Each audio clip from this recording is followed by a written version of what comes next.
Hello, everybody. I'm Justin Young. I'm a partner in Osler's Emerging and High Growth Companies Group based here in Vancouver. And I'm really pleased today to be here speaking with our client, Saad Dara, the CEO of Mangrove Lithium. I'll start with a brief intro of Saad and then get into a few questions. As mentioned, Saad co-founded and now runs Mangrove Lithium, a company commercializing electrochemical lithium refining technology to power the energy transition. Under Saad's leadership, Mangrove has developed breakthrough electrochemical technology that enables more efficient, flexible, and sustainable lithium production. Saad holds a BSc, an MASc, and a PhD in chemical and biological engineering from the University of British Columbia, where his research laid the foundation for Mangrove's technology. Recognized it for many honors, Saad has successfully taken deep tech innovation from lab to commercial scale, and he's backed by investors like Breakthrough Energy Ventures, BMW, iVentures, and the Canada Growth Fund. So welcome, Saad. And to start, hoping you can please provide us with a short overview of what Mangrove Lithium does and give us a little bit more background on the company's history, your progress to date, and the future. Thanks, Justin. Thank you for having me. It's a pleasure. As you correctly pointed out, we were focused on lithium processing and refining. We do that using an electrochemical process. What does that mean? It means that we use electricity to do the same things that chemicals would do. If you don't know anything about the lithium market and where lithium comes from, I'll add two little anecdotes. The first is that about 75% of the world's lithium is produced in South America and Australia, but about 80% of that lithium is actually refined and processed in China. If when you consider that what happens with that lithium, all of that lithium can't just end up in a battery. So processing and refining is quite critical. And within the Chinese ecosystem, the processes that they operate allow the Chinese to have quite a strong position in terms of dominating that supply chain. Those processes rely heavily on chemicals. They produce a lot of waste that contributes to emissions as well. And what Mangrove does is we use an electrochemical process that allows us to eliminate those chemicals. It allows us to reduce the OpEx about 40%, and allows us to have an overall greener product. Ultimately, what this means is that our technology allows us to be able to have a process outside of China that can compete on cost and OpEx with the Chinese processes without having a lot of the wastes that are generated that prevent those processes from being deployed elsewhere. And so Mangrove as a company has been commercializing this technology for the last 5 or 6 years, especially focused around the lithium market. To date, we have now built and are commissioning, and it will be in production, a first of a kind plant that's operating in Delta, about 15 kilometers from here. And recently we announced the financing from Canada Growth Fund, which is to really take us to final investment decision on a full-scale plant. So our Delta plant today accounts for about 7% of North American refining capacity. Within the greater lithium market, that's actually a very small plant, but it points to the challenge within the lithium market. And so the next plant that we're building, which is intended to be a 20x larger facility, that would be about 50% of North American capacity, but would play a critical role in developing a non-China supply chain for lithium chemicals. Okay, super. Yeah, thanks. It's an amazing story, and we've known each other for quite some time, and it's great to see the success you guys have had recently. You mentioned that you closed on the US $85 million financing in January, led by Canada Growth Fund, as you said, and you had participation from existing investors, Breakthrough Energy Ventures, BMW iVentures. National Bank was also part of this, underwriting a first of its kind $9 million clean technology manufacturing investment tax credit-backed loan. And really the money was used, as you said, to fast track plans to commercialize your technology. That's a large group of investors, obviously with different interests and mandates and drivers, and across different geographies. So When you look at your capital raising history, what's been involved in bringing those investors together? Can you speak to a little bit, your strategy and your success in bringing together a great group of funders? Yeah, for sure. The different funders have different requirements. So we've taken a strategy of having a wide mix of investors. So we've had financial investors like Breakthrough Energy Ventures, BMW iVentures. We've also had strategic investors come in that have importance for the technology. Those include Mitsubishi Corporation, Asahi Kasei, and then we've had government funds that have a different mandate but are also driven by a similar purpose. So Canada Growth Fund, BDC, EDC are some of those funds. In terms of our strategy, what's important to different investors is different. So for the financial investors, showing the large potential of the market, the breakthroughs the technology enables, the trajectory that the company is and where the market and lithium supply is heading was quite critical. With respect to some of the strategic investors that we brought in, technology commercialization, especially in this sector, requires it can be quite capital intensive, but it also requires quite an important skill sets with respect to operations. So when we looked at our group of investors, we were quite motivated by folks like Asahi Kasei that have been operating electrochemical plants for 100 years. We wanted to have them at the table because as we are building our first of a kind plant, that kind of history in operations was quite critical to our learnings. Mitsubishi Corporation, we worked with their mining and minerals unit. They have assets that they own in North America, or not own, but are investors in North America. They have a need for new technologies that can enable lower cost production, that can enable better production for those assets. They also have a lithium trading group. They have a trading group that trades lithium among other commodities. So that was a natural fit for them as well. And then, Canada Growth Fund was really driven by the story around mangrove. All of the Canadian material, all of the Canadian hard rock material, there's only one mine in North America that's producing, and that's Elevra.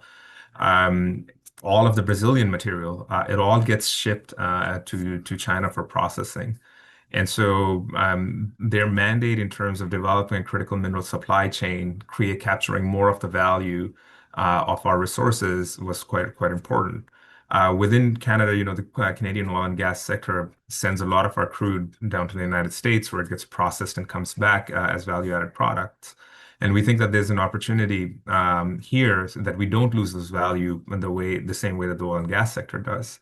So having processing capability in Canada for material and hard rock material, which is what we've been focused on, to be processed locally, we thought, was a really good story for Canada Growth Fund.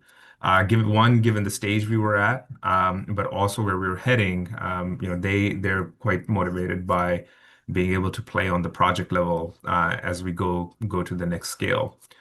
So what was important to each of the investors had to be communicated, and the story had to be told really well. But you also had to communicate that with, how as the company grows, where their other funds might be able to play. And so, we've been quite thoughtful about the investors we want to bring in. And of course, many of these investors that we did bring in, we had relationships that we'd built over years. And fundraising takes time. It's not easy, especially in this sector. Yeah, amazing. It's quite a story. It's not just about the money. It sounds like it's operational expertise, vertical industry expertise, integration, supply chain, and even domestic imperatives. So it's amazing you're able to pull it all together. You did speak to this a little bit already, but when you think about in plain terms, what do you guys do differently? I guess mostly vis-a-vis the traditional competition in China, but maybe even as compared to alternatives that you're seeing in the market that are looking to provide, whether it's Canadian domestic or North American opportunities from a Yeah. technology perspective. Yeah, so the traditional process, the way it works, especially for hard rock, is you get the material, you crush it, you leach from it, you add some chemicals to leach it, and then you add additional chemicals to convert the lithium into the appropriate form. Typically, that's lithium hydroxide or lithium carbonate. The cost of the chemicals is a big driver in the operating cost. So they account for about 25 to 30% of the operating cost. Um, After that, for every ton of lithium chemicals you make, you also make 2 tons of waste that's generated because of the use of chemicals. And so that management of waste can add an additional 10 to 15% of the operating cost. And then lastly, the way the process works when any sort of chemical process, you're mixing things together. Any sort of impurities that exist in those chemicals end up in your product. It makes it difficult to achieve battery grade quality, which has a downstream impact on the quality of the batteries themselves, what their lifetimes may look like.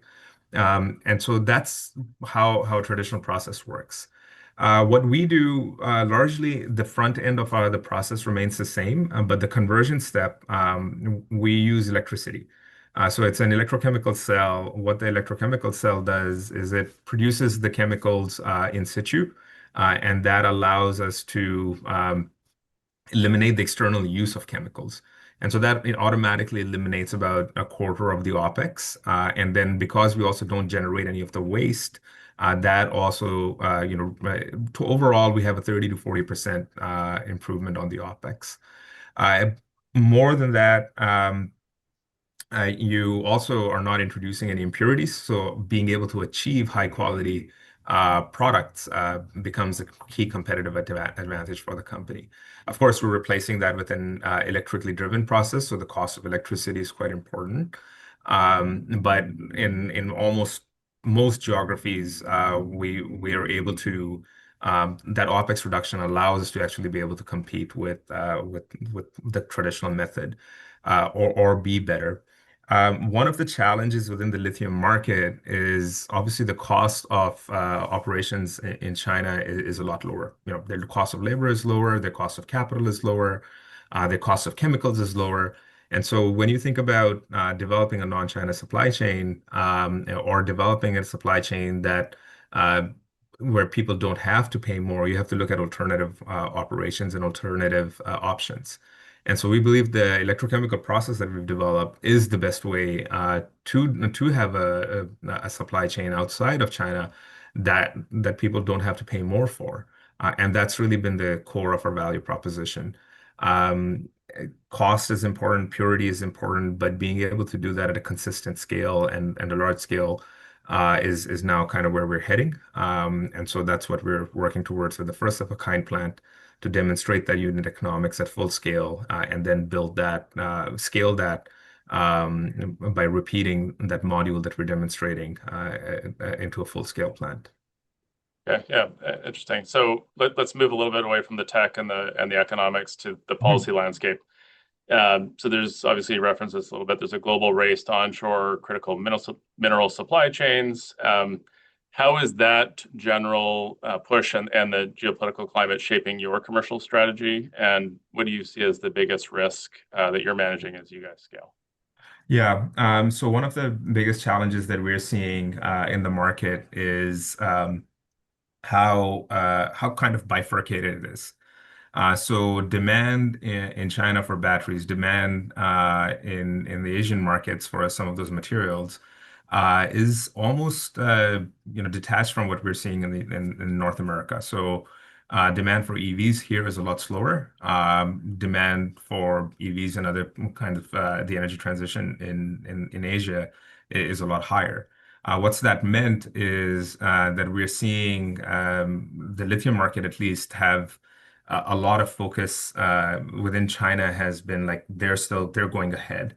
And so the challenge that we're seeing is because of that demand, a lot of the feedstock from the mines is being taken up by Chinese companies in a very, very aggressive manner. So one of the things that we see as a potential challenge for this world as we look to onshore critical minerals is what's happening with the mine development and whether Chinese companies are coming in and trying to secure that material at very aggressive pricing points, and then us losing that material for some time. This is actually not kind of just kind of North America specific, but places like Zimbabwe have had this happen too, where Zimbabwe actually banned the export of the rock itself, even to China, and you have to do the processing in-house. So from a policy landscape, I think feedstock security and being able to secure that material and process that is going to be quite critical. Things like the investment tax credit on OpEx or CapEx, that can play an important role. But I think as we think about, recently we've announced that we're going to have Chinese vehicles come to Canada. I think, how much of the materials that end up in those cars should be Canadian materials. I think that's something that we should be paying attention to. There's no reason why the copper, the nickel, graphite, lithium that end up in an EV in those 49,000 vehicles couldn't have a significant portion being Canadian material. That for me, that would on a personal and a professional level, that would be something very satisfying to see.